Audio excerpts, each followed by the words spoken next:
हाँ भाई, तो ऑफिशियली तौर पे वासे हबीब और इफ़ी रज़ा ने जो है वो अपने नए अब्बू बना लिया है। और अपने नए अब्बू के साथ जो है उन्होंने बोला है कि भाईजान मेरे शनाख्ती कार्ड में नाम लिख दो। मेरा नाम आप जो है वो शनाख्ती कार्ड में अब्बू के नाम के कॉलम के अंदर जो है वो कामरान गुलाम का नाम लिख दो। ये इन दो एंकर्स की जो है वो कुछ हालत ज़ार थी आज कामरान गुलाम की सेंचुरी से। हम्म देखो भाई, बात सिंपल है।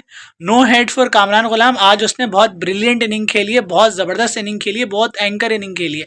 खास तौर पे 19 रन पे 2 आउट होने के बाद जिस तरीके से साइम अयूब और कामरान गुलाम ने इनिंग खेली है ना, और जिस तरह से उस इनिंग को बिल्डअप किया है, तो भाई ये काम ये दोनों ही कर सकते थे। और आज पहले मैच में डेब्यू के अंदर जिस तरह इन्होंने किया है, कोई और कर नहीं सकता।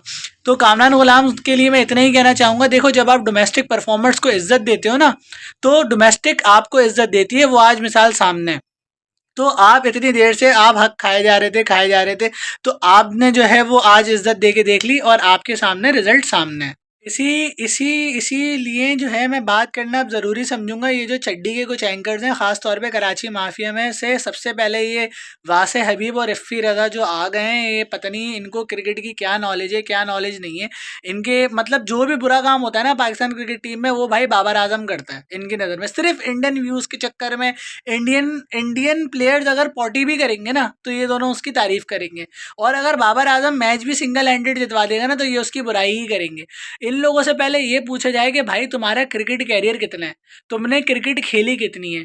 अबे तुम्हें बल्ला पकड़ना आता नहीं है, तुम्हें तुमसे बातें करा लो बाबर आजम। देखो I am not a son of Babar Azam, ठीक है, लेकिन हर तरीके से बैशिंग करना बाबर आजम को या बाबर आजम के सपोर्टर्स को, वो मेरे नज़र में वो गलत है। मतलब हमारी क्रिकेट में जो हो रहा है वो गलत हो रहा है, और इंडिया की क्रिकेट में जो हो रहा है सही हो रहा है। सही है। इन लोगों का एक ये मानना है। मुझे एक बात समझ में नहीं आती, आप मुझे सिर्फ एक बात का जवाब दे दो, कराची माफियाज, कराची एजेंडा, मुझे सिर्फ आप एक बात बता दो कि बाबर आजम जो है, चलो अब तो बाबर आजम चला गया, ठीक है, अब तो बाबर आजम चला गया, तो भाई अब क्यों आप हेट फैला रहे हो बाबर आजम के अगेंस्ट? अब आप क्यों हेट फैला रहे हो? सही है, अब तो कुछ भी हो, बाबर ने ऐसा कर दिया, बाबर ने ऐसा कर दिया, बाबर ने वैसा कर दिया। भाई इनका मंजन ही बाबर के ऊपर बिक रहा है। इन काली पहाड़ी के दो न्योले जैसी इनकी शक्लें हैं, और इनका मंजन देखो कि सिर्फ अल्लाह माफ़ करे, इनकी शक्लें देख के जो है ना, 1.5-2 साल का जो बच्चा है वो बेचारा जो है वो कर दिया है, उसको नींद नहीं आती इनकी शक्लें देख के। भाई ये तो इन लोगों की हालत है। इसकी छोटी सी मिसाल आप ये ले लें कि बाबर आजम ने, देखें वो जैसा भी है, ठीक है, उसने साउथ अफ्रीका के अगेंस्ट सीरीज जितवाई, साउथ अफ्रीका के अंदर उसने जो है वो अच्छी अच्छी परफॉर्मेंस दी, और तमाम सीना कंट्रीज़ के अगेंस्ट उसकी सेंचुरी है। अब अगर कोई छोटी टीम भेज रहा है तो भाई इसमें हमारी गलती नहीं है, हमने नहीं बोला था कि आप जो है उसको सेकेंड हैंड टीम भेजो। सही है, बाबर आजम की हालिया फॉर्म जो है वो इस वक्त जो है वो साथ नहीं दे रही है। 18 इनिंग से वो फ्लॉप है, उसकी 50 भी नहीं है, ठीक है, आई एडमिट। लेकिन बाबर आजम को जिस तरीके से ड्रॉप किया गया, उसके अंदर खाली पाकिस्तानी नहीं, दुनिया के तमाम क्रिकेटर्स, तमाम क्रिकेट एनालिसिस, जिसको भी क्रिकेट की थोड़ी सी समझ है ना, उसने ये बात बोली है कि पीसीबी ने घटिया हरकत की है।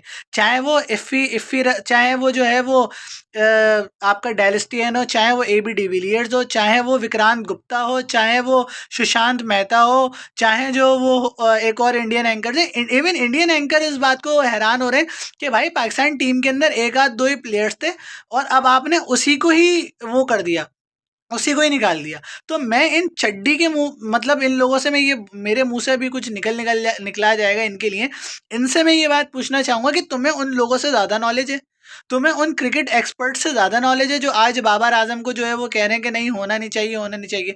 सिर्फ इंडियन व्यूज़ के चक्कर में सिर्फ इनका घर चल जाए, सिर्फ इनका घर चल जाए, बाबर आजम के ऊपर थोड़ी सी तनकीद करूँगा तो उनका घर चल जाएगा, और इंडिया की तारीफ़ करूँगा तो इंडियन व्यूज़ आ जाएंगे। मतलब भाई इनको शर्म आनी चाहिए, इनको शर्म आनी चाहिए।